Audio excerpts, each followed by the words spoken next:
Welcome to today's edition of Mampara of the Day, and today we are looking at the Airports Company of South Africa.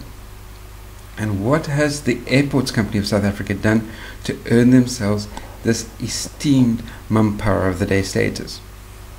Well, actually, we need to go all the way back to 2010, and even before 2010. If you recall, 2010 was that heady time in South Africa where we had the FIFA World Cup happening in South Africa. And in the time running up to the FIFA World Cup in South Africa, it was deemed necessary that Durban needed a brand spanking new airport built. Not just upgrade the existing airport infrastructure to be able to handle a larger volume of passengers.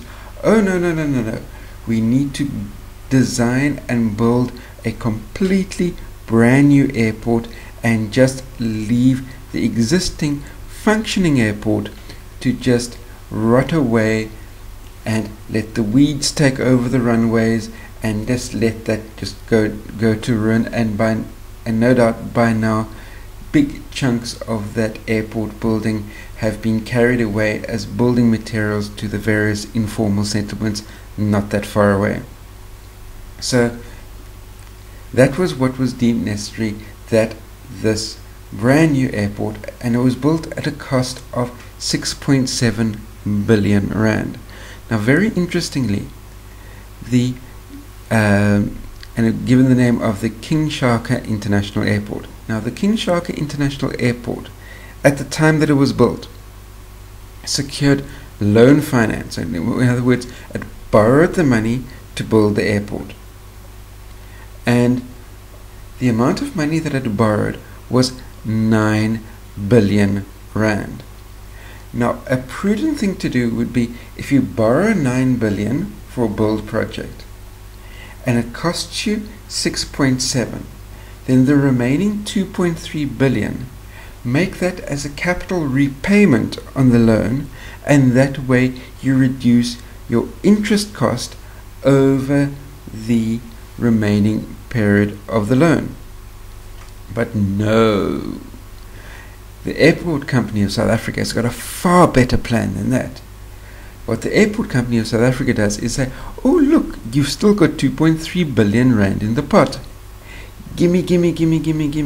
So that 2.3 billion gets transferred across to the Airports Company of South Africa, leaving King Shaka International Airport with the full ballooned 9 billion rand debt. Fine. The only thing that's come out now, 6 years down the line, is that this brand new huge King Shaka International Airport is only operating at a 33% capacity. So which means that it is sitting at 66% unutilized. So what does that effectively mean? Well, that effectively means that King Shaka International Airport is struggling to make ends meet. Go figure. And there's a very important reason why they are struggling to make ends meet, while their income and expenses are battling to stay within budget. Budget? What's a budget? What's an operating budget? An operating budget is something that is developed out of your pre-construction feasibility study. Oh wait, of course. King Shaka International Airport never had a feasibility study. Nobody took the time to open up an Excel spreadsheet to run the numbers, run a feasibility study to work out whether or not this airport would actually be able to cover its costs or not. So now we're sitting 6 years after the fact. You've got this colossal monstrosity of an airport that's running at 2/3 unutilized, only running at a 1/3 capacity. But what does the Airport Company of South Africa do? Say, oh, but look, here are the financial statements, and the financial statements show that the King Shaka International Airport made a 93 million rand profit for the 2015-2016 financial year. That's superb. But what the Airport Company of South Africa did not tell everybody is that this set of financial statements, this income statement that shows the 93 million rand profit, is an income statement that does not have the interest payment servicing that long-term debt. So as soon as you bring in the interest that the King Shaka International Airport has to pay on that 9 billion rand debt, then suddenly this 93 million rand profit, just like that, turns around, and what do you have facing back at you?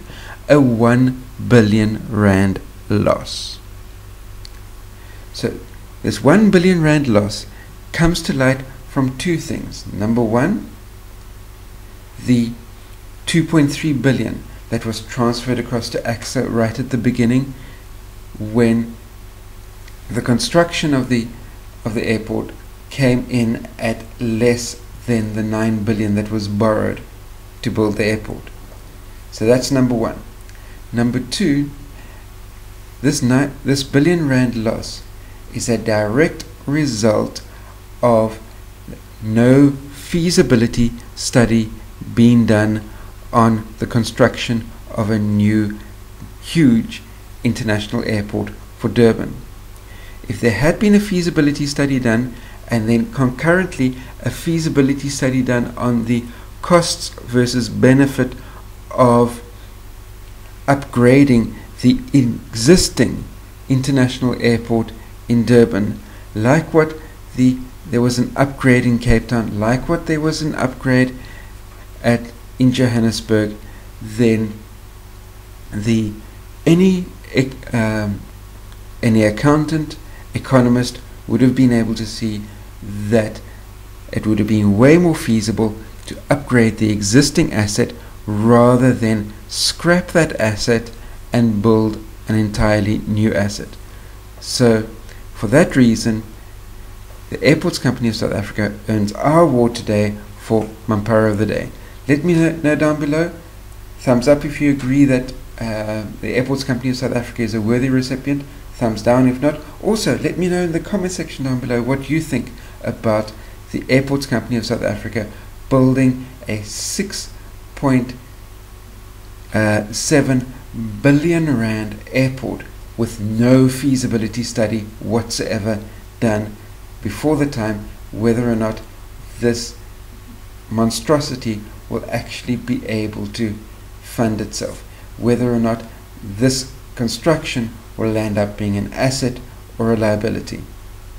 So let me know in the comment section down below. Also, any additional comments, questions, criticisms, post those in the comment section down below. If you're new to my channel, hit that subscribe button down there as well. And last but by no means least, until we meet again, try not to get yourselves lost or killed, and I will see you tomorrow.